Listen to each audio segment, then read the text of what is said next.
দেখো বন্ধুরা, খাবার দাবার নিয়ে বসে পড়েছি। এই দেখো আমিও খেতে বসে গেছি। এখানে ছেলে খাচ্ছে, এখানে তোমাদের দাদা ভাইয়ের খাওয়া হয়ে গেছে, এখানে মেয়ে খাচ্ছে। তো আজকে মেনুতে কী কী আছে চলো বলে দিই। আজকে যেহেতু শনিবার, তো সবই কিন্তু নিরামিষ পদ রান্নাবান্না হয়েছে।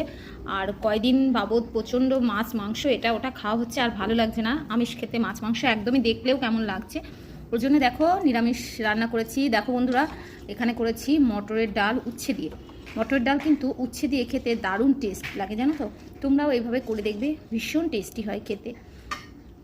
আর এখানে দেখো করেছি আলু আর বরবটি ভাজা। দেখেছো, এটা মেনলি মেয়ের জন্যই করেছি। মেয়ে আবার কোনো কিছু খেতে চায় না সেইভাবে, তো ওই জন্য আলু বরবটি ভাজা। বরবটি খাবে না, আলু খাবে। দেখো কি করছে বাবা, তুলে দিচ্ছে, দেখেছো।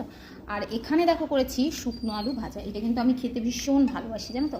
এই দেখো শুকনো আলু ভাজা, এটাকে সিদ্ধ করে নিয়ে তারপরে শুকিয়ে এটাকে তেলে ভাজতে হয়।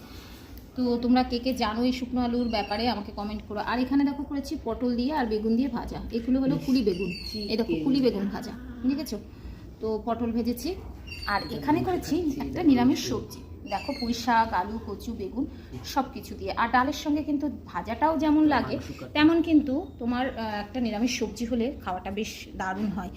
তো দেখো ডালটার কালারটাও কিন্তু খুব সুন্দর হয়েছে। আর সবারই খাওয়া হয়ে গেল। দেখো এখন আমি খেয়ে নেব। তো চলো বন্ধুরা, আজকে আমার নিরামিষ পদগুলো কেমন লাগলো তোমরা কমেন্ট করে জানিও।